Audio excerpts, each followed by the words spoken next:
Good evening. My name is Diane London. I am an orthopedic nurse practitioner at Baltimore Washington Medical Center in the Joint and Spine Department. I am a member of a 4 nurse practitioner team, 2 full-time and 2 part-time. We perform post-operative care along with your surgeon and the healthcare team to facilitate your safe recovery and smooth discharge from the hospital. We provide the best possible care after your surgery using our recently implemented but well proven enhanced recovery after surgery ERAS protocols. The protocols include cleaning of your skin with a special germ killing agent, drinking specific carbohydrate containing liquids 2 to 4 hours before your surgery, depending upon your medical condition, multiple pain management agents, preoperative strategies to decrease nausea after surgery, and early ambulation, which is walking as soon as possible on the day of surgery. Preparing for spine surgery, you will need a coach or a care partner. We always recommend that you pick someone that is very reliable, that will be able to support you before, during, and after surgery. The care partner's role is to help reduce your anxiety, attend the education classes that we're presenting right now, take part in your discharge planning, transport you to and from home when you cannot drive yourself to your follow-up appointments, and provide you with assistance within the home during the first week of your recovery, and encourage you with the exercises that you need to keep you to enhance your recovery and to transport you to and from physical therapy appointments if necessary. Preparing your home. We need you to have your home well prepared before surgery for your safe recovery. You will need, or we highly recommend, that you have a recliner or a comfortable chair for you to sit in when you're not moving around, one that you can get into and out of very easily, to get much needed items close within your reach, possibly next to the chair that you're going to be sitting in. Things like pen and paper for you to record when you're going to take your medications, a cup of water so that you can drink your medication or any liquid beverage of your choice. We also ask that you remove any scatter rugs that you may have on the floor that could present as tripping hazards. Remove any electrical cords that you have in the way, because if you're going to use a rolling walker, they can become significant tripping hazards. And to watch out for small objects like pets that may run between your feet and create a tripping hazard also. If you have a bedroom on the main level, we recommend that you have that well prepared for yourself. But if you have to take the stairs to get to your bedroom on an upper level, that you have handrails installed if they're not available, because you cannot use a rolling walker on the stairs, and we need you to get up and down the stairs safely. Testing and clearance before surgery. You have a checklist that's in your folder that's been given to you from your surgeon's office. We ask that you take that out and look at it as we're presenting what you need to do on the checklist. You need to see your primary care doctor for within 30 days before surgery. You'll need tests such as blood work, EKG, COVID-19 screening, which is performed at the hospital, and in some cases, we do an MRSA, which is methicillin resistant staph aureus nasal test, an x-ray depending upon your medical condition and your age, a type and screen depending upon the complexity of your surgery, and that will be performed on the day of your surgery. You may be instructed to stop or start some medications before your surgery. In some cases, you may need dental clearance if you have any symptoms like a toothache, bleeding gums, sore mouth, etc. If you have an abscess, history of an abscess that required antibiotic treatment, you may need your dental clearance at that point. At this time, you may be required to, you need to be in touch with your insurance company to discuss options for rehabilitation, if necessary, after surgery. That's depending upon what type of insurance you have, your copay, and what they are offering in terms of options for rehab. You also need to see a specialist if you have one, or you're instructed to see one, and for clearance prior to surgery. That includes specialists like cardiologists, the doctor that looks after your heart if you have a history of a heart attack or you had stents placed. You are going to definitely need a clearance from the cardiologist. Nephrologist, that's a kidney doctor for those patients who have kidney issues. Pulmonologist, for those people, that's the lung doctors, for those people who might have any respiratory issues like asthma. If you had a recent COVID infection that you got COVID pneumonia and you needed to be hospitalized, we need you to be cleared by a pulmonologist. And there are some patients who've had such a long history of arthritis that they see rheumatologists.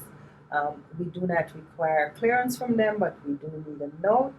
And for patients who may have had a stroke in the past and have residual effects of the stroke, like speech impediments, ambulation issues, we need a clearance from your neurologist. Those are just some examples. They are extremely important, and in many cases, without them, we cannot proceed with surgery. You will have appointments for COVID-19 testing that would be arranged by the nurse who makes the pre-surgical phone call, which you need to expect within 7 to 10 days of your surgery. And the COVID-19 testing is arranged by those nurses at the time the appointment is made by the nurse at the time of the phone call. If not, any changes to the appointments that are made during the phone call need to be communicated to our assistant, need to be communicated to our ATs, who can be reached at the 410-553-8065 number, and their hours of operation are 8 a.m. to 4:30 p.m. And if you're calling outside of that window of time, you need to leave a message and they will certainly return your phone call. You will also meet with the anesthesiologist for management of your medicines during the surgery on the morning of surgery, preparing for your surgery. The skin preparation, you will receive 2 bottles of Hibiclens, that's the soap that you're going to shower with, from your surgeon's office. It should be included in the package that you received. These are the instructions. You use the Hibiclens for every shower starting 2 days before surgery and on the morning of surgery, for a total of 3 showers. So, for example, if your surgery is going to be on a Monday, on Saturday you will take your first shower with the Hibiclens. We ask that you use a nylon loofah to scrub your skin with, and that you use it from your neck down and not on your genitals. The soap is very abrasive, and should it get on your genitals, you just wash it off with water. It's very irritating to the skin. Should it get into your eyes, you use a lot of water to rinse it out. The second shower is going to be taken the night before surgery, which is going to be Sunday evening or Sunday night. And the third shower is going to be taken the morning of surgery. The night you take your first shower, which is on Saturday night, you're going to use clean towels to dry your skin and clean linen to be placed on your bed. You also need clean pajamas or clean sleeping clothes. And you do the same for the evening before surgery. You do not need to change your linen on that evening. And on the morning of surgery, you're not going to use any lotions, powder, perfume, deodorant, or aftershave. If you're using the HibiCleanse wipe for those patients who may have that coming from their surgeon's office, please follow the instruction on the packaging. Our preference at BWMC is for the HibiCleanse soap that's in the bottles. Should you be using the soap and a bottle spills, you have enough to complete your showers as recommended. But should you lose quite a significant amount of it and you need to get some more, you can always purchase it from the local pharmacies. All of them carry it. The local retail pharmacies, all of them carry it, and it's at a nominal price. It was reported to us that Walmart sells it the cheapest. Tell your surgeon if there is any change in your condition, illness, or injury in the days before surgery. In the event that you cannot reach your surgeon's office, we have a list of numbers which we're going to give you at the end of this slide presentation to call the nursing supervisor at any time before your surgery should you develop any illness like a temperature, a cough, or sudden changes in your condition. Please pay attention to the number that is going to be given. Leaving the hospital. We always want to prepare you for your discharge before coming to the hospital. Discuss your options with your surgeon. Call your insurance company to find out what coverage you have for being in the hospital should you be admitted. And look up rehab centers in case you're not recommended for discharge to home after surgery. Eating and drinking. Do not eat any solid foods after midnight, the night before your surgery. If you're not diabetic, you're permitted to drink 10 ounces of clear carbohydrate beverage, liquids that you can see through at bedtime and 2 hours before your surgery. We have a list of examples of clear liquids that you can use. Water, Gatorade, not red or purple, because that can change your assessment findings, and we do not want to have anything that will create any issues with respect to a very valid assessment that we need to do. Sodas like ginger ale, that's not mentioned, but that's preferred. Gelatin, not red or purple, and without fruit. Tea or coffee, no cream. Juices without pulp. Recommendation, apple juice or white grape juice. Popsicles, not red or purple and not containing any fruit particles or cream, because that will slow down your digestion and that could create issues when you have to have a tube placed down your throat. If you do not follow these instructions as recommended, there are reasons for your surgery being canceled. If you do have diabetes or have problems with digestion, such as gastroparesis, and that means that you have a slow gastric emptying, your food takes a long time to go through your digestive tract. You should drink the carbohydrate beverage 4 hours before your scheduled surgery time. What to bring to the hospital? The educational handbook that's in the package that you were given from your surgeon's office, a list of all the current medications, prescription, non-prescription, and herbals, including how you take them, how often, and what they're like, whether it's a pill or it's a liquid. We need a description. List all of your allergies, not sensitivities, including food. For example, some people will take a narcotic um, for pain management, and the side effects are usually nausea and vomiting, and they will list those as allergies. They're not allergies, they're usually, in many cases, side effects.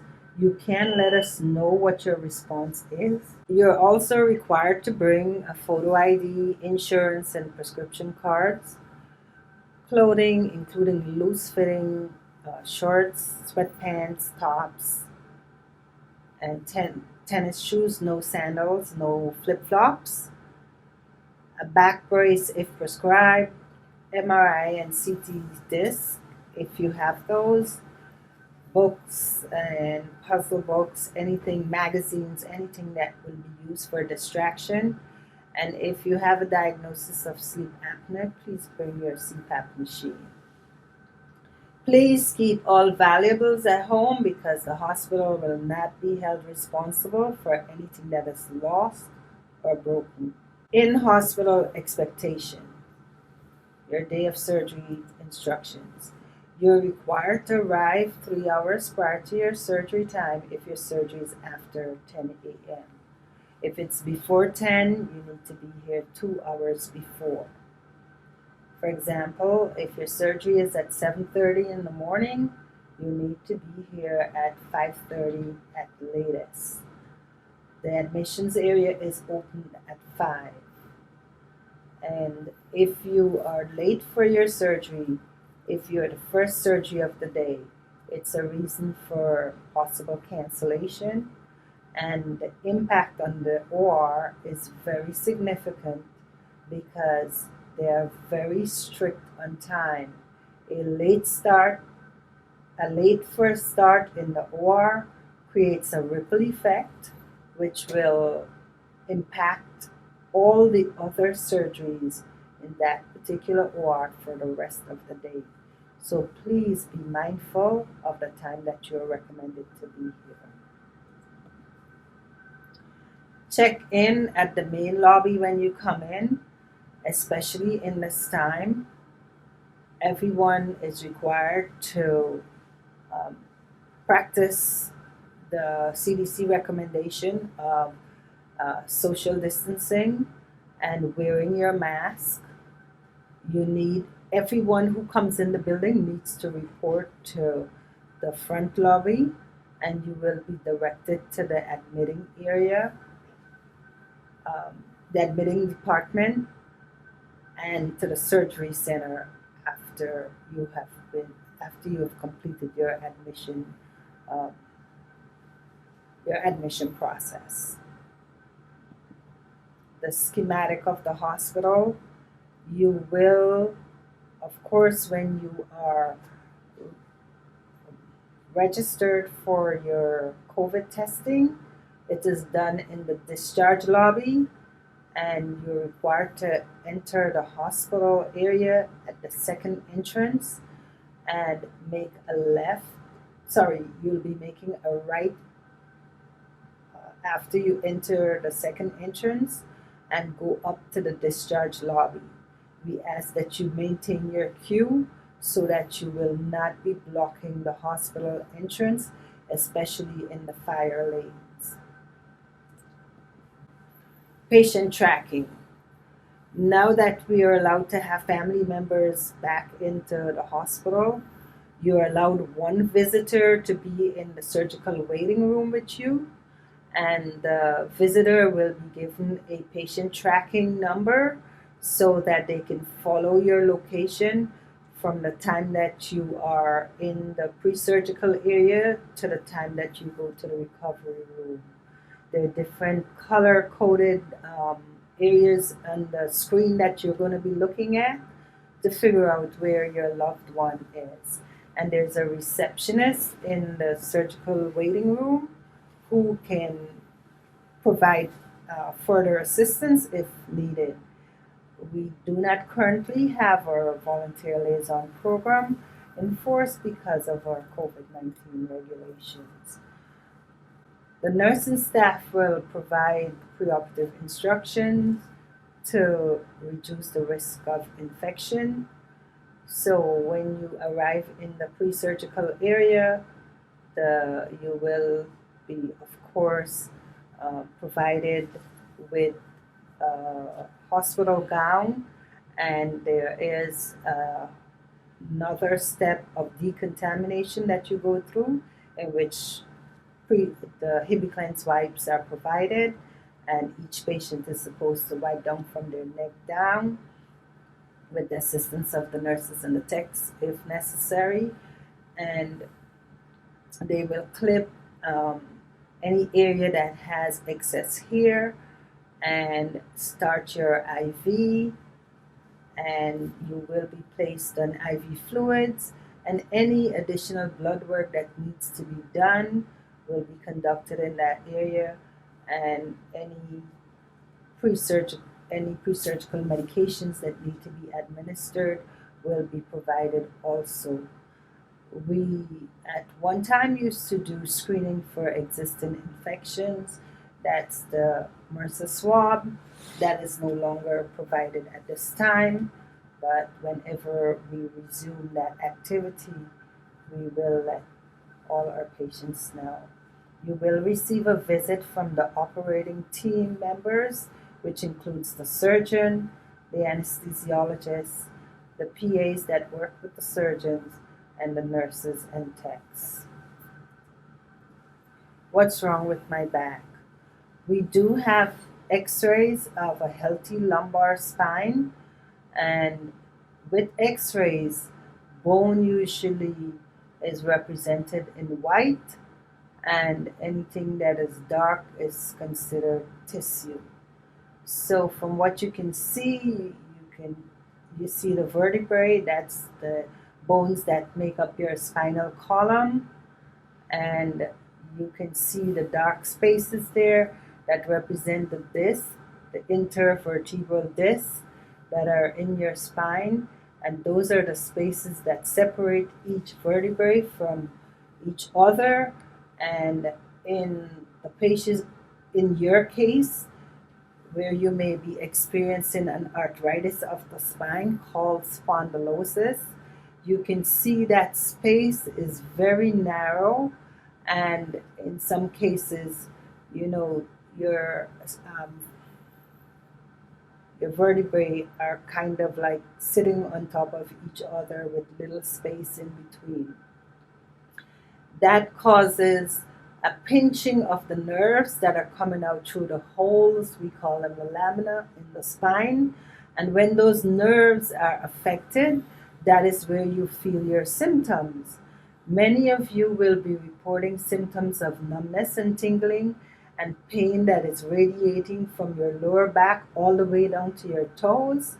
And those are the manifestations of the symptoms that indicate that all the wear and tear that goes on in your spine is really creating the problem that presented you to the point of surgery.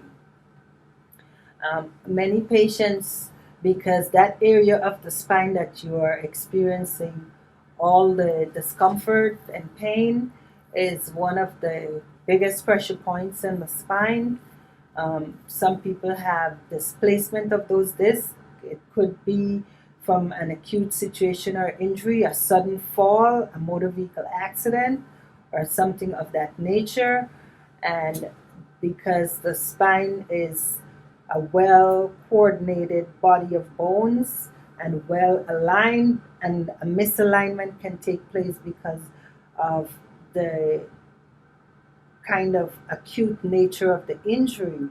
And when that happens and a disc bulges or it's misplaced or displaced, that surgical displace that lumbar disc displacement may require surgical intervention, and that's what brings you to us also. We also have surgeries that include lumbar fusion and instrumentation, and that occurs when several levels in the lumbar spine are affected by the degenerative process of arthritis or maybe injury. And to stabilize the spine, because so many levels are included, we have to put in cages and screws, which are placed in there. As you can see in the x-ray, the instrumentation or the metal is shown as white, depicted as white in the x-ray. So that's a more involved surgery. It takes a longer time, and because of its complexity, may require a longer hospitalization and recovery process. Types of surgeries. We have there, it's a decompression. All of them are categorized under that. Um, the the least complex of the surgeries is a microdiscectomy, which is usually done in younger patients, and its recovery is not as involved. Patients are usually discharged from the hospital on the same day, unless they have other underlying medical conditions that require management or that may get exacerbated by the surgery. But besides that, those patients are usually discharged on the day of surgery. The other types of decompression include a laminectomy or a hemilaminectomy, right or left, and that's usually done in older patients, and that can require an overnight stay in the hospital for observation. We have the complete discectomy, which is done also in older patients, or a foraminotomy. So these procedures, they can be combined in some cases, and the biggest of the surgeries is a lumbar fusion where multiple discs are involved, and like I mentioned before, stabilization of the spine is required with instrumentation. Your healthcare team, it's comprised of the surgeon, nurse practitioners, physician assistant. Each one of the spine surgeons that perform surgery at BWMC has a physician assistant that works alongside them in the OR. We also have the registered nurses, that includes those that are on the floor in the OR and in the pre-surgical area. Patient care technicians that work alongside the nurses. Physical therapists, occupational therapists, if those are ordered for you, which most of our spine patients have, will be seeing you on the floor. And there's a case manager or care manager, as it's preferably called in this institution. Social worker, they are involved in your discharge process, and if a rehab is recommended, then the case manager will facilitate that process. Dietary services and environmental services. I always make reference to the fact that if our food is not good or the room is not clean, It doesn't matter what the above members of the team do, we are still not, it still negates everything that we've done with respect to your surgery and your safe outcome. So we place a lot of emphasis on each member of the team as they provide the best care for you during your stay with us. The anesthesiologist will discuss your options and recommendations for you. We strongly suggest and recommend that you share every surgical experience you may have had in the past, if any, and what your experience was during the time that you had surgery. Nothing is considered not too important to share. It will benefit you in ways more than one if the anesthesiologist knows exactly what you have been through in past surgeries, because there are things that they could do that negatively impacted you in the past that will be favorable during the surgery if they implement the changes that are necessary to do so. Type of anesthesia. Every patient who's going to undergo spinal surgery, lumbar spine surgery especially, will be put to sleep. You will have general anesthesia. The medications will be delivered through an IV line, and you will have a breathing tube that is placed down your throat that delivers oxygen and maybe an anesthetic gas. Surgery time, the length of um, the surgeries. Uh, if it's a microdiscectomy, that is approximately 1 hour. Lumbar decompressions, 1 to 2 hours. And if it's a lumbar fusion, it's approximately 4 to 10 hours, depending upon the levels and the complexity. Post anesthesia care unit, that's called the PACU in hospital terms. You will spend about 2 hours or more in the recovery area, and um, when you wake up from your general anesthesia, which will take place in the operating room, then the nurses, they usually take the tube out in that area, make sure that you can breathe um, with a little bit of oxygen supplementation. And if you have a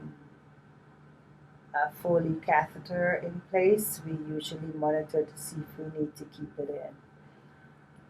When you get to the recovery room area, you will be monitored more. There are rare occasions in which the breathing tube may stay in until you get to the recovery room, and depending upon how stable you are, then it's removed out there. But for most of our patients, that tube is removed in the operating room. Visitation is very restricted in the PACU. Family members are not allowed to come back there because of the acuity of care that is provided, and there is no privacy from one patient to the next because the patients are either separated by a curtain or they're not separated at all. There is no room for anyone outside of the medical team and the patient themselves for anyone to come in and visit. You can be assured that for family members that are waiting in the waiting area, in the pre-surgical waiting area, that the surgeons will call them and update them on the outcome of the surgery, and they will um, confirm your location and the likelihood of your admission to the floor, where you're going to go and when you're going to go. That's why it's very important that whoever is the care partner, they provide a very valid phone number and pay attention to that phone, because after the surgery, that is the best means of communication coming from the surgeon to the family member about your status. So that's an important piece of information.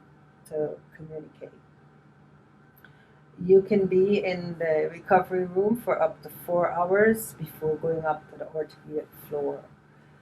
That's where we manage your pain and for any side effects of anesthesia, including nausea. We already pre medicate you with our ERAS protocol, so many patients do not experience that horrible side effect of nausea and vomiting related to anesthesia administration. Wound expectations. Your wound would be closed with staples, sutures, glue, or internal absorbable sutures and steri strips as per your surgeon preference.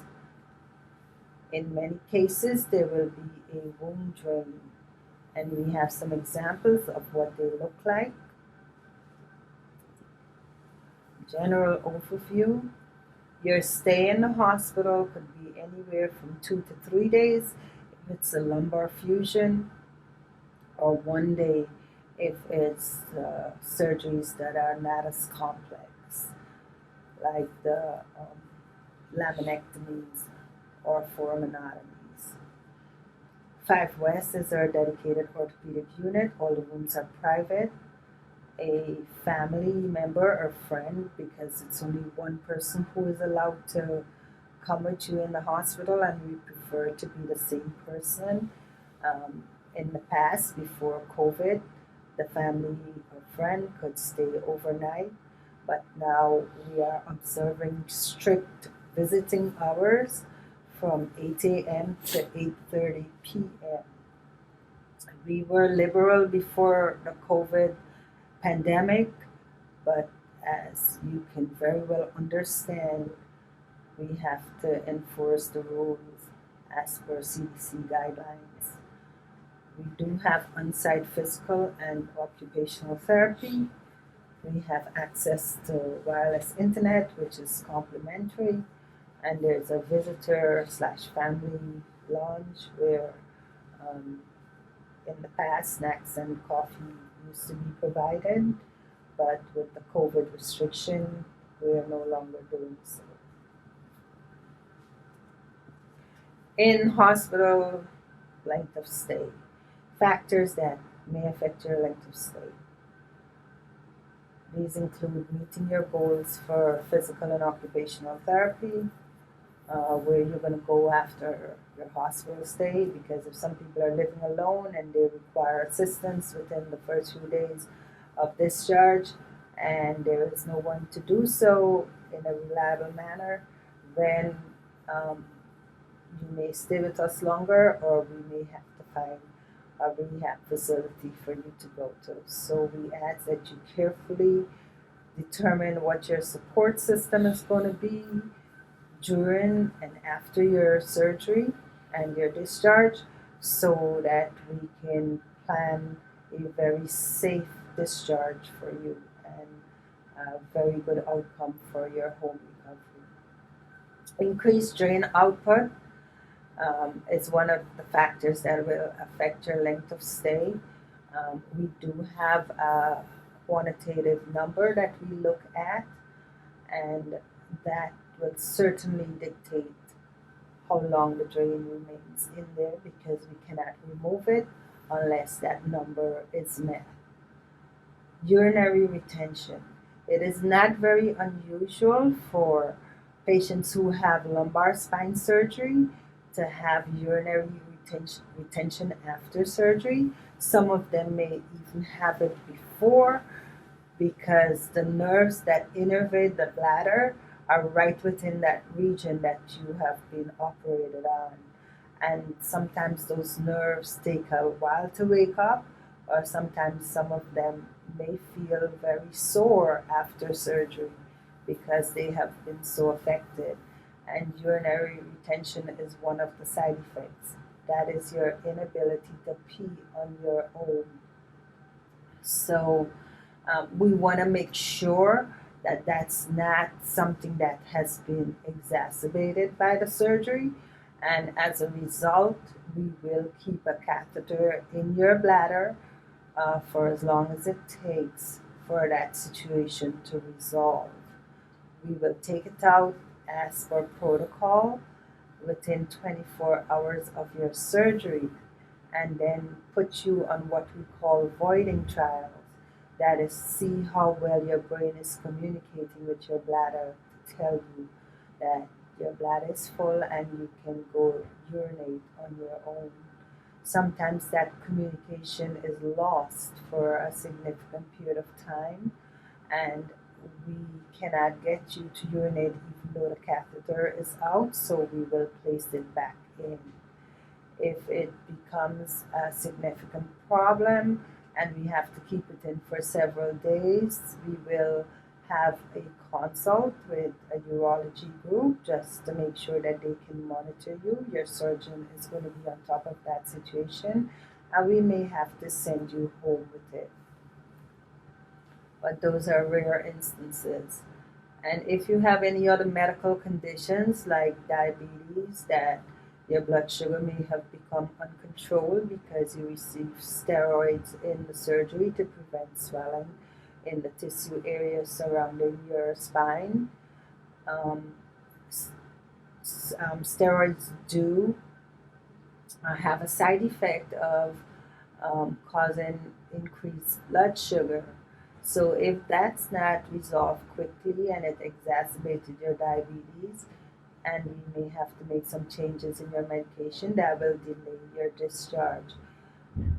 If your blood pressure is not controlled, then we may have to change your meds or put you on new meds, and we need to monitor you for some extra days if necessary.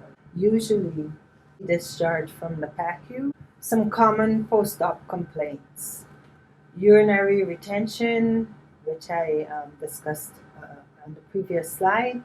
That's the temporary inability to relieve yourself or urinate, and the catheter may have to stay for longer than intended. The usual time is 24 to 48 hours. Post-op ileus, that is slowing down of your bowel. Um, if we find that your intestines are not moving like they should from your mouth to your anus, then that can cause you to um, have a full feeling in your stomach and you're throwing up. So we will give you nothing by mouth, and give you medications to start your bowel moving again, and put you on IV fluids so that we'll keep you well hydrated. Um, to alleviate that issue, we usually encourage early ambulation, and that's a part of our ERAS protocol. That's why we get you up and moving as quickly as possible. A dural tear, which is a very rare occurrence. For those patients who are having more complex spinal procedures like the lumbar fusion, because of the anatomy of the spine and the complexity of the surgery, there might be a small disruption in the lining of the spinal cord called a dural tear, and spinal fluid would leak from that. Some patients are going to have a significant headache as a manifestation. What we usually do to minimize the side effects of that is you're placed on bed rest with the head of the bed flat in that position for 24 hours, and most patients will retain their Foley catheter for as long as the time that is recommended. And we have to elevate the head of the bed very slowly so that you do not have a severe headache. And lying flat puts pressure on that hole, and in many cases it causes closure. So we want you to stay like that even though it's very uncomfortable, and until such time that we are sure that a good seal is formed, we're not going to get you up and moving. So We take lots of precautions to make sure that you do not develop any of the post-operative complications that could develop as a result of your immobility. If the symptoms worsen, then further intervention is warranted.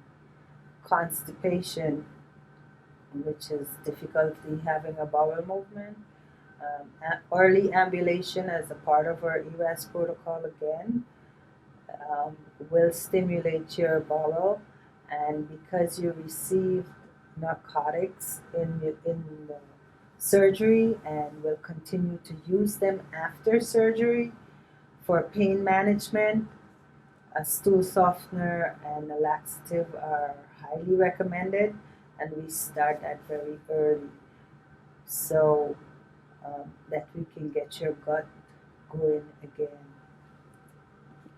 Moving after surgery. Most patients will get out of bed on the day of surgery. That is very important. Early ambulation, as we mentioned before. Some things are going to be repeated over and over again because they're absolutely necessary to enhance your very early recovery and your safe recovery also. It does help with healing circulation of the blood, ensuring that you have flow to all the vital organs and to your surgical site. That's what helps with healing. You will be having physical and occupational therapy as ordered by your surgeon. Physical therapy, they will be observing all your spine precautions, which we call BLT for entertainment purposes. No bending, no lifting, no twisting. We try to minimize those because they will certainly impair your ability to recover safely and jeopardize your surgical site. Safe bed, chair, and toilet transfers. That's what the physical therapists do, and they teach you so that when you go home, you will be doing those as recommended. Walking with assistive devices. Um, and depending upon how your home is situated and where you're going to be staying, if you need to get in, if you need to ascend and descend stairs to get into and out of your home, then that will be a requirement for your discharge, and they have to be done safely. Most of our patients with lumbar spine surgery are required to ambulate with a rolling walker, as you can see demonstrated in the picture. And the therapist will teach you how to do so safely. You are going to also get occupational therapy, which teaches you how to engage in your activities of daily living, like your grooming, using the bathroom, dressing, and everything else related to how you get about your home and do the things that make you conduct your life in a safe manner. Physical therapy starts on the day after surgery, and it's once every day until you're discharged. And their focus is exercises, walking, range of motion, and your equipment needs. And that will include the rolling walker. They are the ones who recommend um, if you are going to use it, which most of you, if not all of you, will be doing, and they will give that recommendation to the care manager, and you will be issued a walker based upon all that arrangement that's been discussed as a part of our team management. The occupational therapist is going to start therapy on the day after surgery. Usually, sometimes they will coordinate with PT, the physical therapist, to go in together depending upon how efficiently they can deliver the service that they're providing.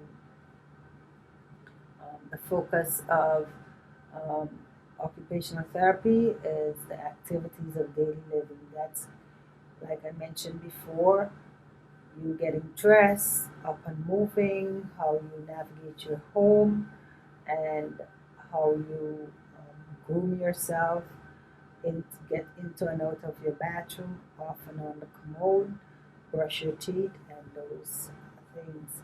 If you require stuff like a sock aid or a grabber reacher or bedside commode or a shower chair or a tub transfer bench, those are all the things that the occupational therapist could recommend. If your surgeon states that you're going to get a back brace, sometimes they provide it from the office or they'll order it preoperatively so that it can be delivered to your home. If it is ordered before your surgery, we're asking that you bring that to the hospital with you. If not, some of them order it after you're discharged to home and you go to your first follow up, then you're required to wear it and they will demonstrate how it's applied to your body. But if it's needed during physical or occupational therapy, that brace has to be provided before therapy will be performed. How you're doing. Every room on 5 West has a whiteboard, and that's called our communication board because any provider or part of your care team that goes into your room will look at that board and they will have valuable information to determine your progress and what is going on with you. It's very important. And so most of your care team will be looking at that board when they go into the room as they talk with you to see if whatever your progress is indicated on the board so that we are all aware of the same thing at the same time. Um, the board starts with what you would like to be called. Of course, we want to refer to you by your name. It doesn't necessarily mean that the name that is your official name that is in our computer system is what you want to be called by, or what you're comfortable with. So we want to do whatever makes you happy.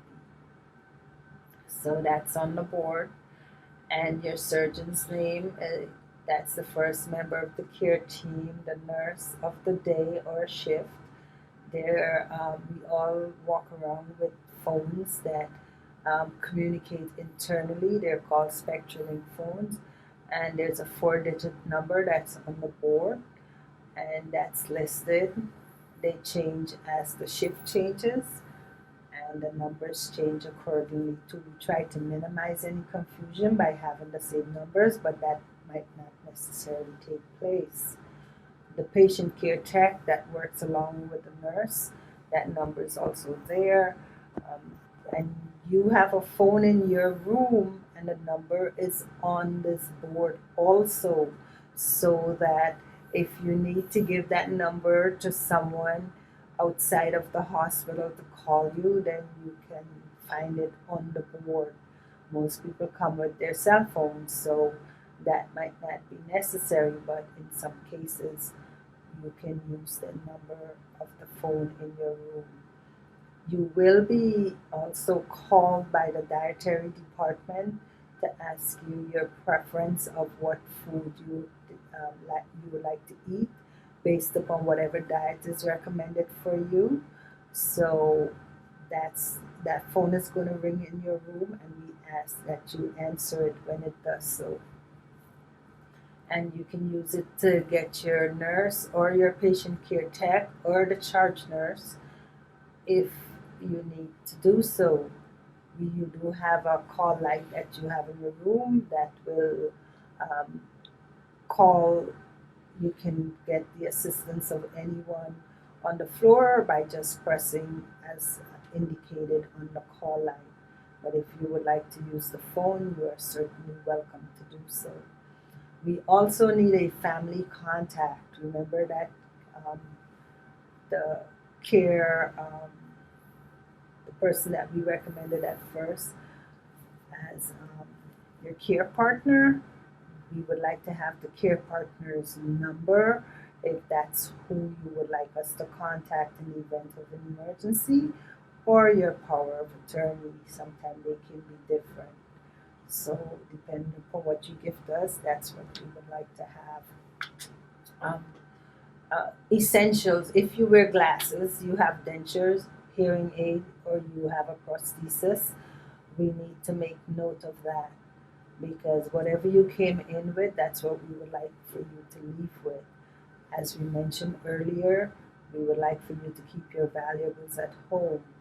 We have lost dentures and glasses and hearing aids in the past. These are very, especially the hearing aids, they're very expensive, and the hospital is not responsible for anything that is lost, so they will not hold accountability for replacement. But if you need them and you bring them, we will try our level best to make sure that you go back home with them.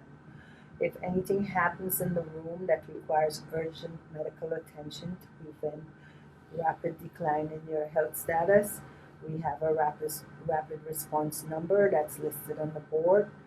And you see the yellow part on the board there, call, don't fall. Um, because there's so many gadgets in the room and you're hooked up to so many devices, and you're um, legally impaired because you're taking narcotics and other drugs that will influence your ability to be well oriented, you can trip and fall very easily.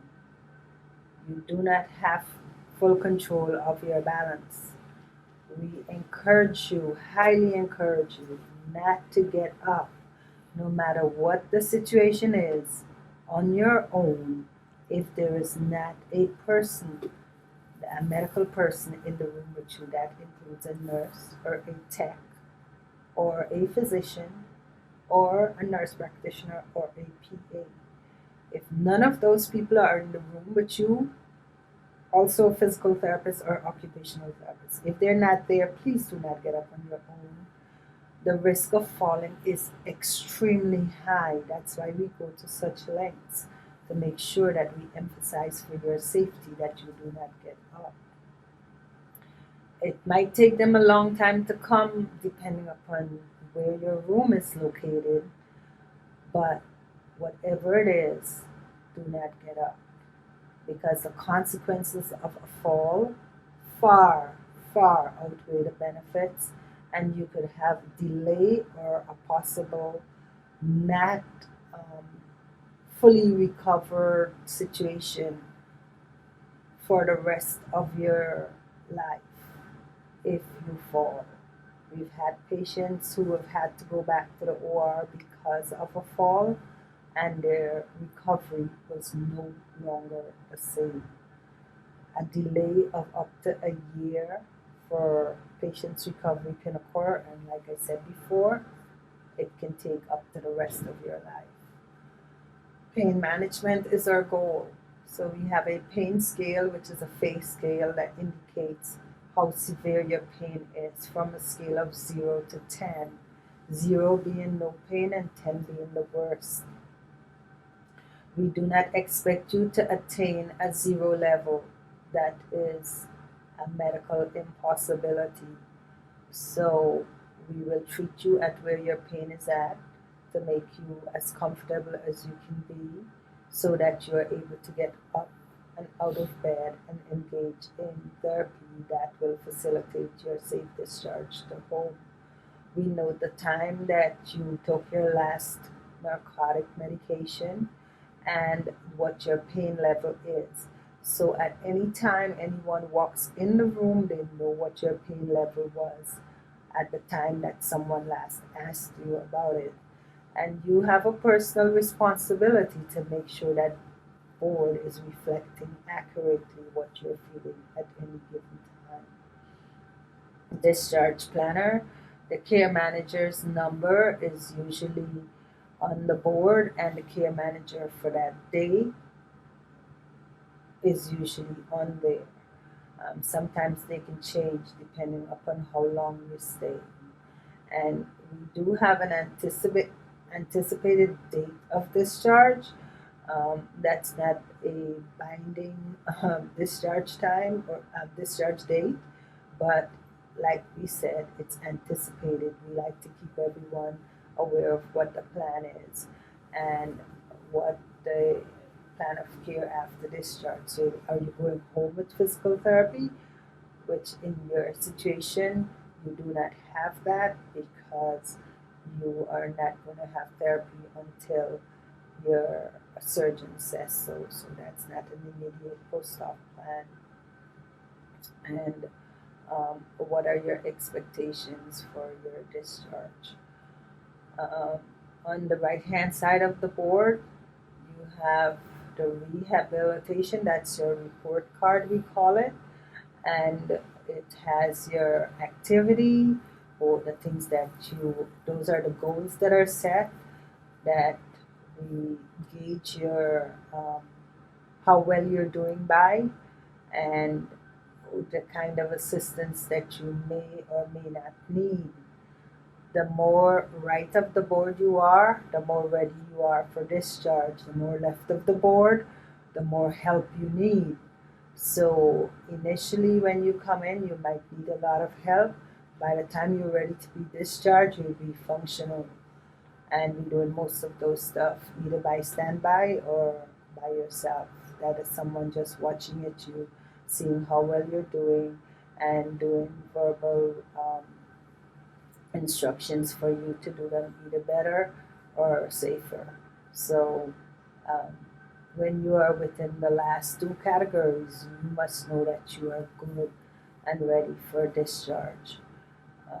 Those are usually checked off by the physical or occupational therapist, and their recommendations are usually clear, and that's what indicates to us that you're ready to be discharged to home or wherever based upon your medical condition. Pain management. As I will emphasize again, we strive to make you comfortable. Our goal is never the unrealistic zero. That's not going to happen in your stay. If you're zero, it means that you're more than likely dead because you're coming into us with pain. You're going to leave us with pain. What we do in between is how well we manage that pain that you can achieve the level of functionality that is desired. We manage your pain so that you can move around with less difficulty than before you came in. Get in and out of bed. That's one of our goals for your discharge. Work safely with physical and occupational therapy. Rest only because rest is very valuable and very important for your recovery and healing.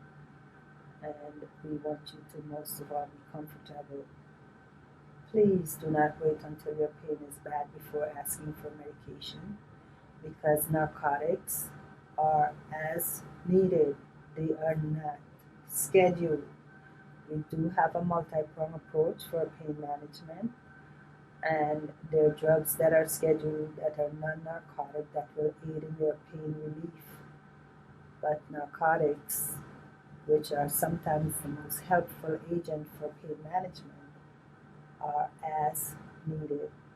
So you have to ask for it. Examples of pain control. We have the patient control analgesia, PCA, which is rarely used for pain management now. That's where the pain meds are given through an IV, and you have the ability to control when you get it within a preset time frame. You cannot give yourself any more medication than your pump is set to deliver, no matter how many times you push it. In many cases, it's every 6 minutes. So, in a 60-minute interval, you can give yourself the medication 10 times. So, if you press it 14 times, you're only going to get a 10. And it has a preset amount that you can get. So, do not think that you'll get any more than it's been set for. Because that mechanism of pain management meant for short breakthrough pain, you will get quick relief. Including non-opioid therapy. These are pills that manage your pain, and they include gabapentin, which is a nerve pain reliever, Tylenol for generalized pain, and Flexeril for muscle spasm relief. The oral medications also include opioids, that's the narcotic pain pills, and they include oxycodone, Dilaudid, and hydrocodone. Non-medication therapies are like ice, relaxation techniques, and distraction. We did have pain management services provided by an anesthesiologist. So if we need any um, management, any consultation for complex pain management, we usually refer to anesthesia. That's just reassuring that your pain needs are going to be well taken care of during your hospital stay and for discharge. Ice therapy. Ice has been proven to be very effective as a supplementation to our pain management techniques, and that includes the regular ice packs. And the way they manage pain is by reducing swelling and increasing comfort, because we know the nerves that innervate the spine are in a very confined space, and if there's a lot of swelling, of course it's going to sensitize the nerves, and they're going to be that's going to be reflected in you feeling more pain than usual. So the ice will reduce the swelling and hence help to manage your pain. Ice should be used regularly for the first couple of weeks. So when we discharge you to home, we'll give you a few ice packs to take with you, and they should be on for no more than 30 minutes, because then they will start to, the benefits will be superseded by the risk of you having freezer burn and damage to the nerves and the surrounding tissue. It may be restarted every hour. So in every hour, you do 30 minutes on and 30 minutes off. Like we mentioned before, you will be going home with some ice baths. Potential side effects of pain medication. Itching. I mentioned that earlier in the slides about when you're talking about allergies, when we ask you to mention them. What you might consider as allergy is usually considered the side effects. Constipation, that's you not being able to go to the bathroom. And remember, the bowel is affected by those nerves that were operated on. So you already are at high risk for constipation, and taking narcotics on top of that will only compound the issue. So we ask that we usually discharge you to home with a bowel regimen to ensure that you're not going to be having that side effect of constipation. And this is a surgeon preference also, because we have some surgeons who are very aggressive in the way they treat constipation and the prophylaxis for it. So some people might be going home with more medication than others. Nausea, vomiting. We already pre-medicate you as a part of our ERAS protocol, and we continue that process. We do have, as needed, any anti-nausea medication that might be necessary, and if we see a persistence of it, we will give you a prescription to go home with. Feeling sleepy, drowsy, that's usually a common side effect. Once it's not overwhelming, I usually say enjoy the rest. If the side effects are becoming a problem, please let your surgeon know because they can easily switch to different medications. Common questions about pain medicine, and this is one of our number one questions. Do people get addicted to pain medication easily? And the resounding answer to that is no. The risk of getting addicted to pain meds is small if the medication is used correctly. And that's the caveat. Do not share your medications. Do not give them as best as your intention could be. It's not intended for that purpose, and that is usually the number one risk factor for people becoming addicted. Number two, can pain medication really control pain? That's what they're intended for, to be used when you're having pain, and they do work effectively when used as prescribed. The answer, as written here, most patients do have acute pain after surgery, and the medications are very effective in controlling acute pain. In some cases, we have chronic pain patients, and they're on these for prolonged periods of time. Some people claim they cannot live without them, and so that's what keeps them staying comfortable, and we know it works well in the immediate aftermath of surgery. Number three, is it easier to put up with pain and the side effects of the medicine? Nope. It is better to take your pain medicine because that's what it's recommended for. It manages acute pain, and you need to stay ahead of it if you want to keep it controlled. If you're having overwhelming side effects, we can manage those with medication also. So do not avoid taking your narcotic pain medicine when recommended, because once you get behind the pain, it's hard to catch up, and that will delay your recovery. CDC's prescribing guidelines for acute pain, the recommendations that we follow very vigilantly. As you guys are all aware, we have an opiate epidemic. The COVID pandemic might be taking up a lot of medical time and the airwaves, but nonetheless, we're not negating how acute the opiate epidemic is and the effects on our population. You can pass around in the community and see in front of all the fire stations, there are numbers mentioned of how many people overdosed and how many people died.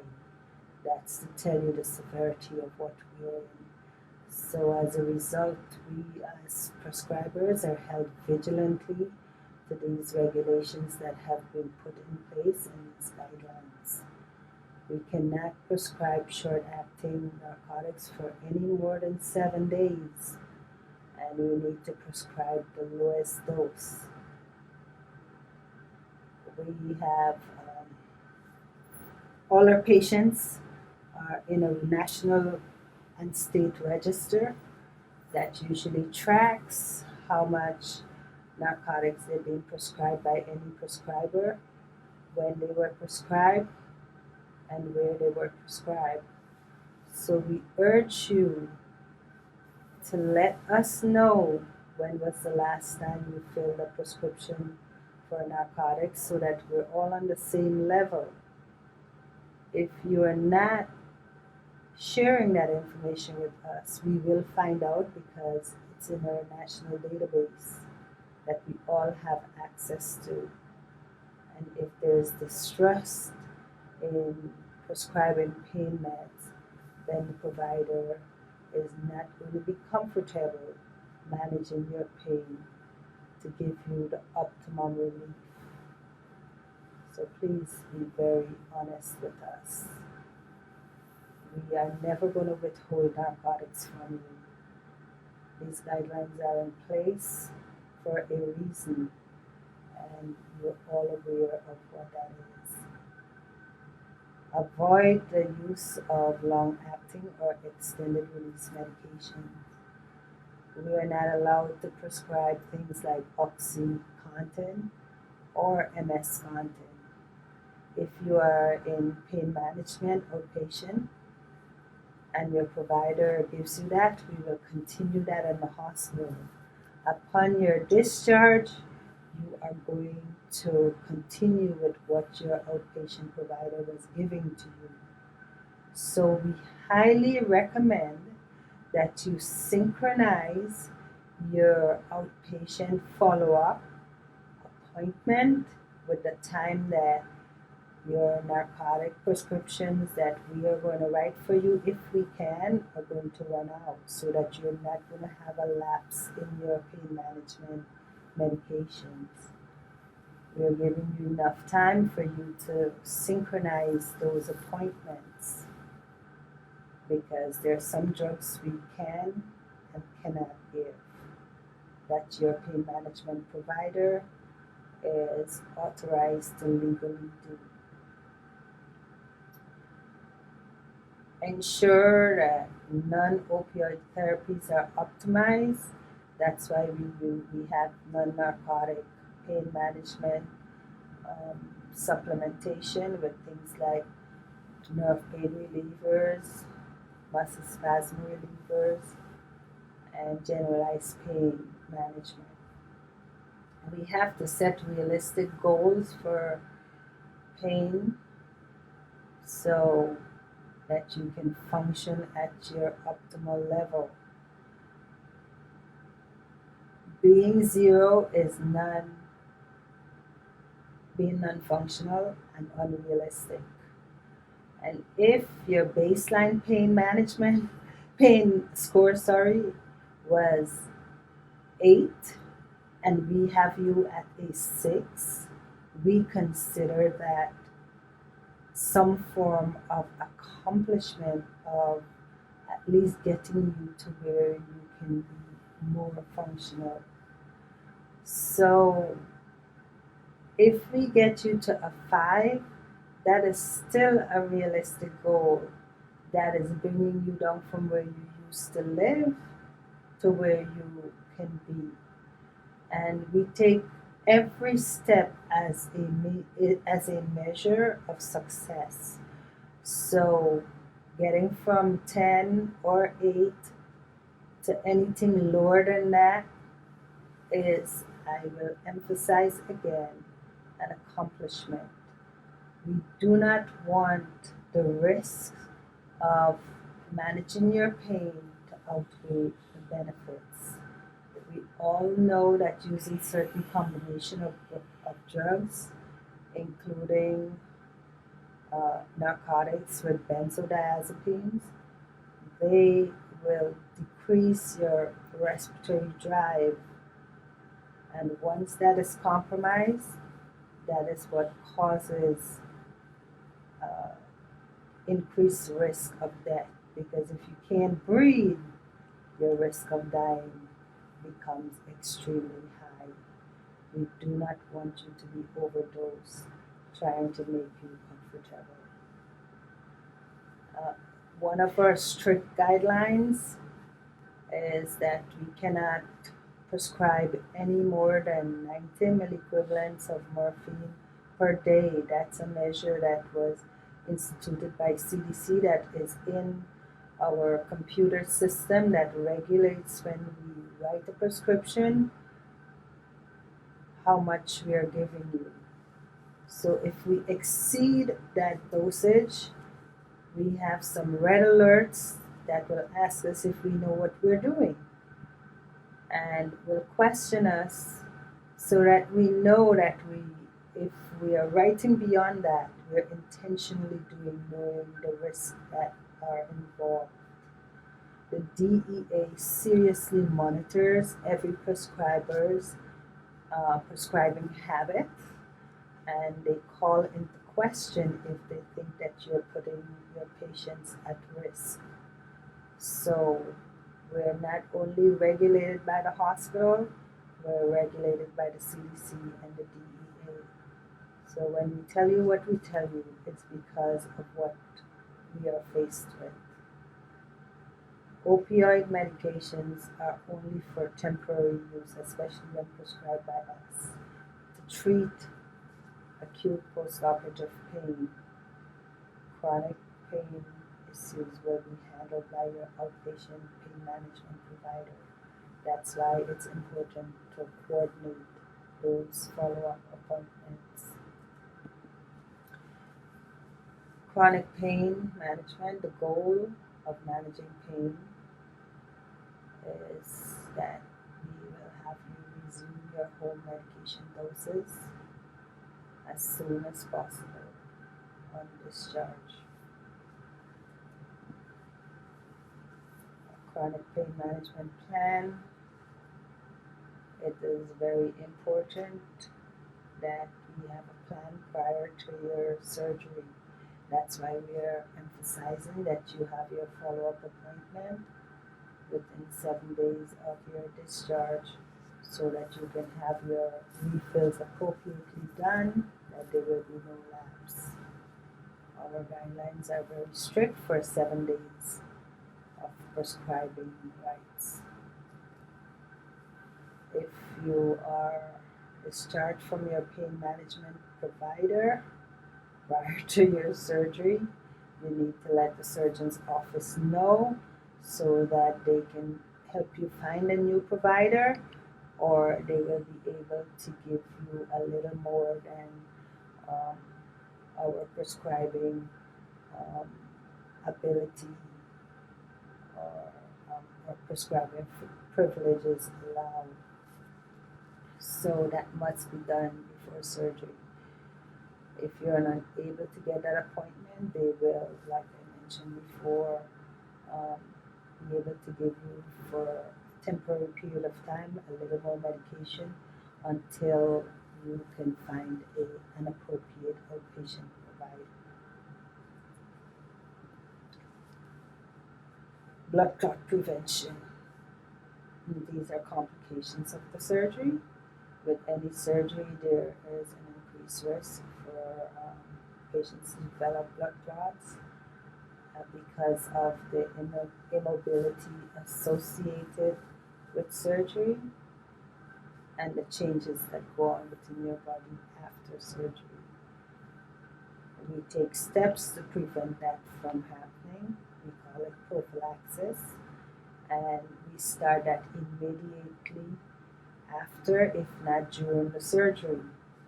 You will be placed in compression stockings, which help to increase blood flow throughout your lower extremities, and we use them from during the surgery, after the surgery, and we send you home with them. We even give you an extra pair if necessary. You are going to wear these for 10 to 12 hours during the day and take them off for daily hygiene and when you go to bed at night and to check your skin. We do use foot pumps in some cases when it's prolonged surgery in the OR, and we continue them after your discharge to the recovery room and to the floor.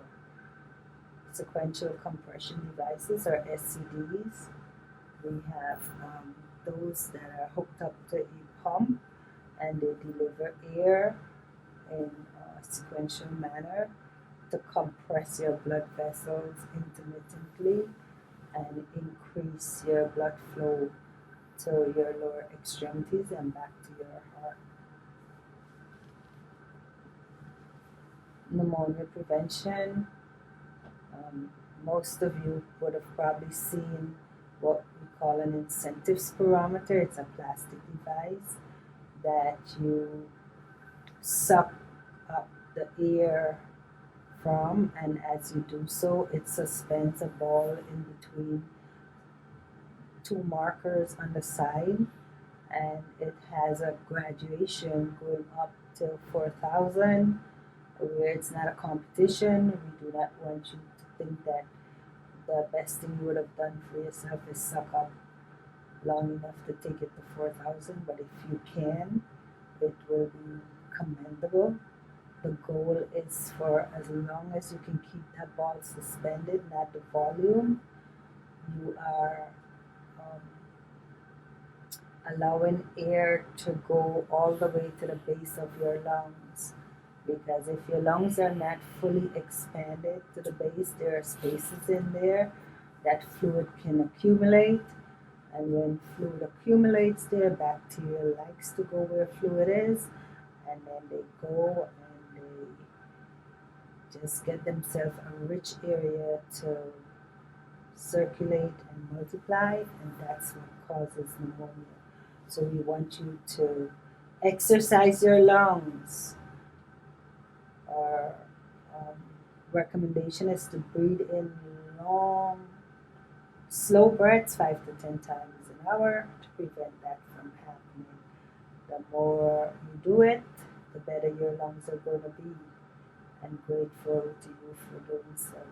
You had general anesthesia, it usually puts your smooth muscles to sleep, and your lungs have smooth muscles, so they went to sleep and they need to wake up, and this is how you do so. So these exercises are very important.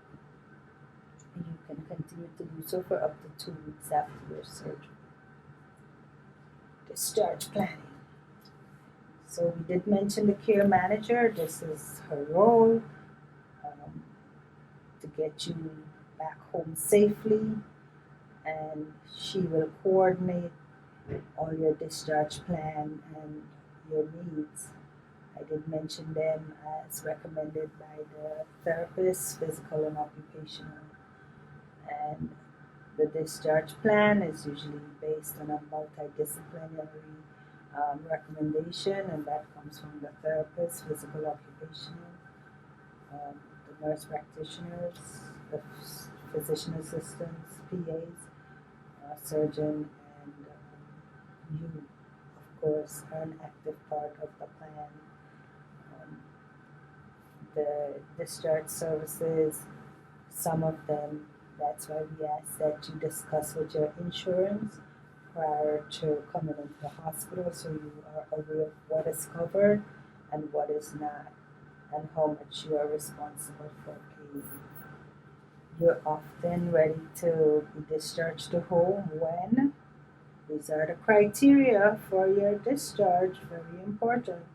When your vital signs are stable, your pain is adequately controlled, your drain output is low, you can eat and drink safely by mouth, you can get in and out of bed safely. If you have stairs at home, you have completed those stairs exercises safely, that you're able to go to the bathroom, urinate, of course, by yourself. If you can have a bowel movement, we'll be happy. But if you don't, we're not going to let that delay your discharge, because some people's bowel habits are affected by a change in their location, and they want to go where they're comfortable, which is back home. So once we have you on a bowel regimen, you're good to go. You can dress yourself, you can get into and out of a car, because if you cannot do that exercise safely, you get in the car when you're in the discharge lobby. When you get home, you can't get out, you can't turn around and come back here. We're not going to readmit you on the basis of the fact that you can't get out of the car safely. And if we have to, it's a very long, drawn out process. So we got to make sure you can complete that exercise before you're discharged to home. And in the past, we had the care partner participate and observe your therapy sessions, but because of the COVID restriction, we can no longer do so. So that part of the goals for your discharge is not going to be accomplished. just because of the current situation.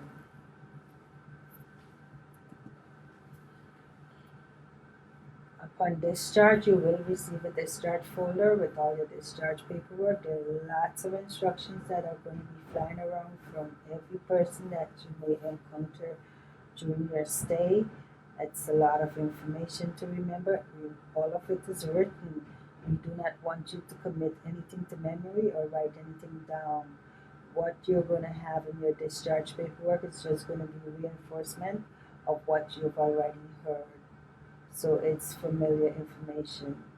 Just because it's so much, we have it all written. So don't be afraid. And you will receive a follow-up phone call from or the charge nurse on the orthopedic floor within 48 hours of your discharge. It's usually within 24, but we want to give a wider window of time just in the event the charge nurse gets busy and cannot make the phone call within 24 hours. So we just set the expectations a little broad right there. But you will be getting a phone call. After surgery, these are some of the things you may need. It all depends on what your therapist recommend.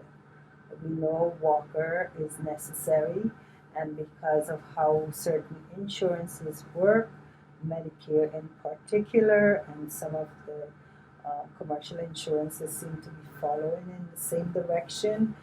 Um, you're not allowed to have a walker issued to you more um, within the 5 year time frame. You're only allowed to have one. If you are less than 5 years that you've had a first one issued to you, you will be held responsible for a second one just in case you do not have that in your possession, and you will have to pay out of pocket for that. A back brace, some surgeons, like I mentioned earlier, may require that you have that before your surgery, and you need to go into the hospital with you, or some may require that you have it after surgery. So in that situation, you will have a prescription, and sometimes they may have it delivered to your home. The abdominal binder, some surgeons like to have it just to give you that extra support, and that is in the hospital, and we can give that to you. A cane. You cannot be issued a walker and a cane at the same time. So we do not recommend canes, we do not issue canes because of the level of instability that you're going to be discharged out of the hospital in. We prefer a walker for your safety, but we're just giving you a heads up with respect to assistive devices. A 3-in-1 commode that we have in stock in the hospital. Depending upon your insurance, you may, if you're ordered one, you may be able to leave with it. Remember, that's all based upon your insurance plan. Some of them have their own, what we call DME provider, that is medical equipment provider, and as a result, they will issue their own walker. They may deliver to your home through mail or any one of the major shipment services out there. A reacher, we give everyone a reacher as part of their package that they get from their surgeon's office. Sometimes, depending upon where your surgeon is located, you may not get that package in its entirety. If you don't, we do have reachers in our supply that we can give to you. A socket, it all depends upon what your therapist recommends. Shower seat, um, those and the shower seat and transfer bench, they are not provided by your insurance. You will have to purchase those on your own from any medical supply store or the internet, Amazon, or any one of the major pharmacy chains. They do carry them, and you will have to pay out of pocket for them if they are recommended. Your therapists are going to determine what you need. So don't go buying any of these things ahead of time because you may very well not use them.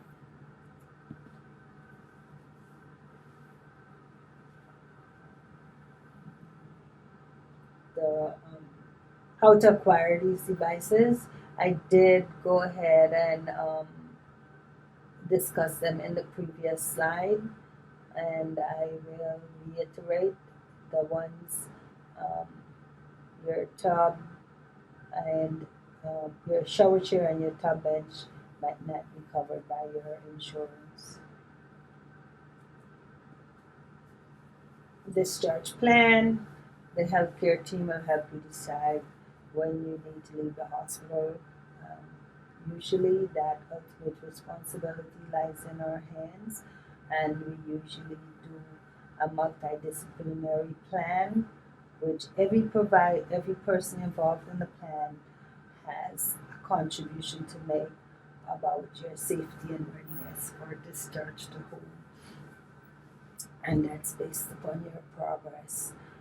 Your options include home with no PT needs, and that's going to be almost all of our spine patients because physical therapy, outpatient or home, is that's our top recommendation. Our spine patients do not have an order for that until they follow up with their surgeons, and based upon their progress, they will determine that. Home with in-home PT care, um, that's someone coming to your house and providing care, PT 2 to 3 times per week based upon your needs and what your insurance is going to cover. And sometimes that comes with nursing care. And the third is inpatient subacute rehab, and it's a skilled nursing facility, which, if you cannot go home safely, that's the next option. Recovery at home. The dressing changes for your incision are surgeon specific.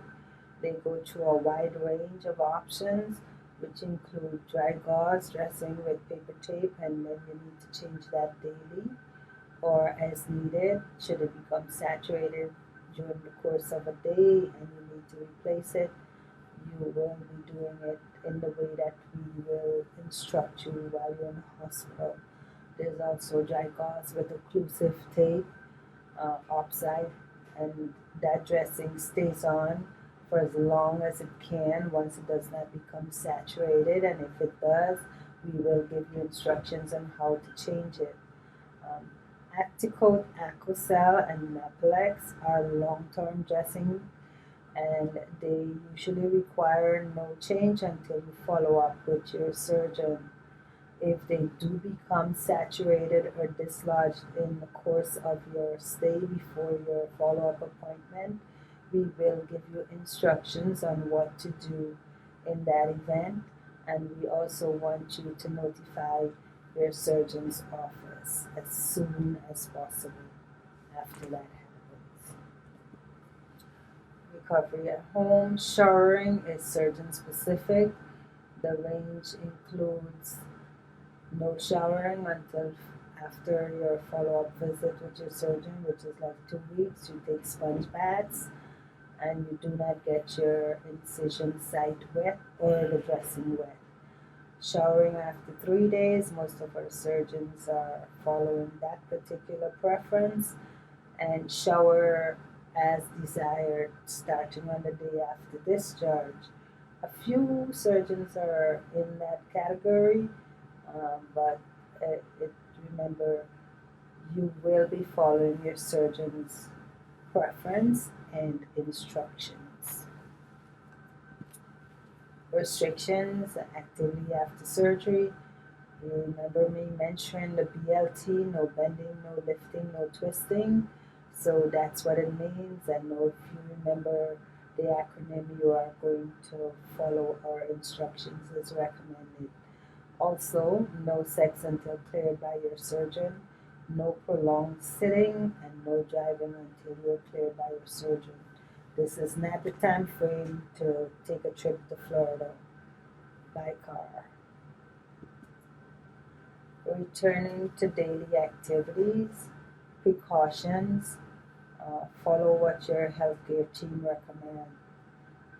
Limit your bending, lifting, and twisting. That will help you heal.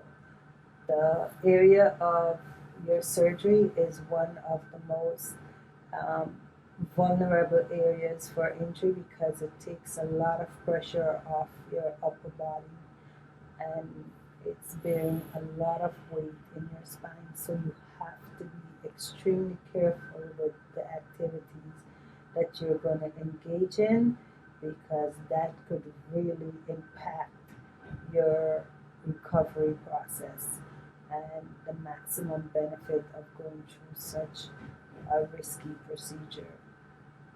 Driving will be determined when you go to your follow-up visit, and that's when your surgeon will discuss with you when that's going to take place. Eating. We recommend eating healthy foods that will aid in healing your incision and preventing infection. So we want your immune system to be well built up. You choose a healthy range of food to eat from.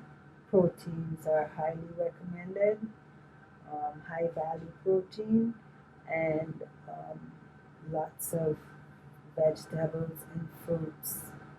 So you have roughage and nutrients and things that will certainly expedite your recovery and enhance it.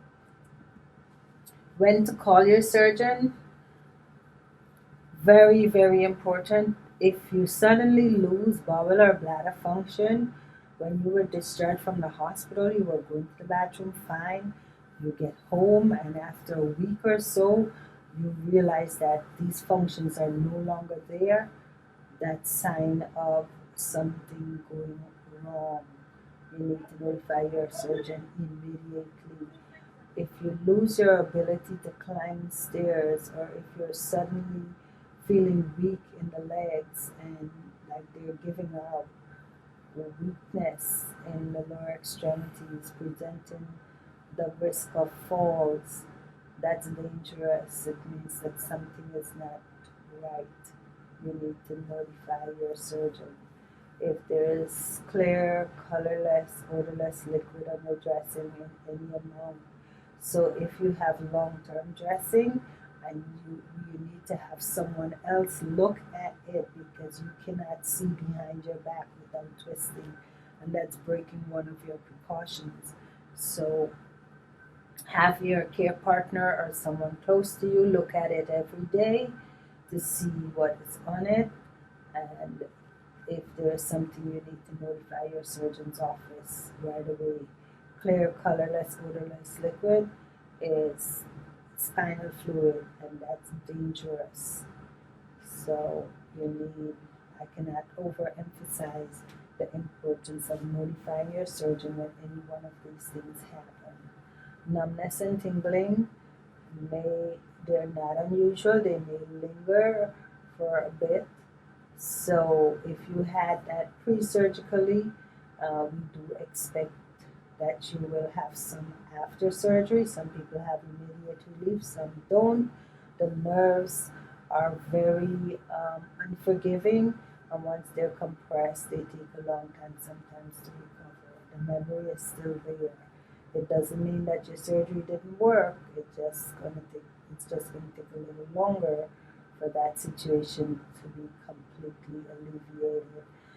Check your surgical area daily for signs of infection. And below are signs: redness at the surgical site, redness and tenderness or swelling in the tissues around the incision. So even though the incision is going to be covered by a dressing, you can certainly feel around it to note if there is any pain when someone touches. You might not be able to see all of the coloring around it, but if there is redness on the dressing in many cases, redness on the skin around the dressing. In many cases, there is redness underneath the dressing. Call your surgeon. Um, if there's a persistent fever greater than 100.5, in the light of COVID, where sometimes temperature is one of the hallmarks of a COVID infection, I know it can become a little confusing, but a persistent fever is a sign of infection also. So, whichever way you need to call your surgeon, the sooner you do so, the better. Most of our patients are on around the clock Tylenol for at least 2 weeks. And if you can still detect a temperature um, that is consistent with the fever, then that means the temperature is breaking through the Tylenol that you're using. That's not a good sign. Fluid coming out that looks like pus, smells bad, or is changed in color is usually a hallmark of an infectious process, whether it's superstition or in the incision of itself. When to call your surgeon, deep vein thrombosis, that's a blood clot, and it's usually in the lower extremities, found like in the calf or legs. That's one of the main locations of a blood clot or where it's felt. There's usually pain, swelling, redness in the calf. It could be in one leg or both. And sometimes that clot may break off and travel to the lung, where you may experience symptoms like chest pains or shortness of breath. If that were to occur, you call 911. That's a medical emergency that could be life threatening. Not your surgeon's office. 911. You need to be taken to the hospital immediately for treatment. Medicine side effects, we went over those: nausea, vomiting, constipation, pain that is not relieved by medicine. That's not a side effect, but it is one of those things that we want you to note so that you can call your surgeon's office. If your pain medicine was working before and now all of a sudden it's not working, it's an indication of something that is not right. Call your surgeon's office. Like we mentioned, if you notice any of these signs, you will be notifying the surgeon. Follow-up visit. Um, your follow-up with your surgeon's office is usually about 2 weeks after discharge, and it goes across the board for all the surgeons who perform orthopedic and neurospine surgery at our hospital. You need to make that appointment before the discharge from the hospital. In many cases, people are being admitted for surgery with a follow-up date in place and a follow-up time. What to bring? The recommendation is usually that you take the list of medications that we are going to give you as a part of your discharge paperwork. It has everything that we've given to you while you were in the hospital and what you came in with, so that the surgeons can see if there is anything different to what you normally take, and they will discuss that with you. If you have any questions, please write them down on a piece of paper, because if you try to keep them in your head, more than likely in the short space of time that you will be in the office, you are more than likely to forget. And an x-ray may be taken while you're in the surgeon's office just to check on the progress of your healing, and that requires you getting undressed, so go in clothes that are easy to get into or out of, and please minimize any jewelry, belt buckles, anything that's metallic, so that it's not going to be interfering with your x-ray. I mentioned the numbers that were very important. This is the slide that has them. The nursing supervisor, which should you develop any signs or symptoms of possible being sick, the night before your surgery, you call the nursing supervisor, and the number is 410-787-4701. He or she knows how to get in touch with your surgeon's office, and they can um, get that information relayed to the OR and the entire surgical team so that they know what the plan is. So please make note of that number. 5 West is the unit that you would be likely admitted to after your surgery. It's the orthopedic unit in the hospital. Their number is 410-787-4598. And there is always someone there who will be answering the phone and may be able to direct you to whoever it is that you're trying to find, or they can communicate with your surgeon if necessary. So that's a good backup number to have. And if when you're discharged to home you have any issues, you can call the floor. They're already familiar with who you are, and they may be able to assist you, if not direct you to where you can get the help that you need. COVID-19 testing, it's 410-553-8065, and their office hours are listed below, 8 a.m. to 4:30 p.m. And there's always a voicemail that is readily accessible by someone. So if you call outside of that window of time, you will get a phone call back in the operational hours time frame, and your needs will be addressed. If you already have an appointment made during the phone call with the nurses and for some reason you cannot make it, please, by all means, call that number. They can reschedule you, or they will, tell you what is the next best option. If your COVID testing is not done when recommended, that will be grounds for your surgery to be denied or canceled. So please pay attention to these numbers. They're all important, and make a note as to when you can use them and what for.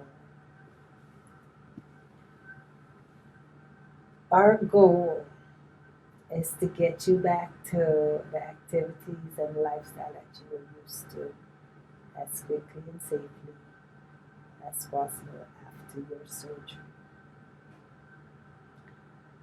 We want to thank you for choosing BWMC for your surgery. We do not take your choice for granted, and we do our utmost to provide you with the best possible care that you can be afforded.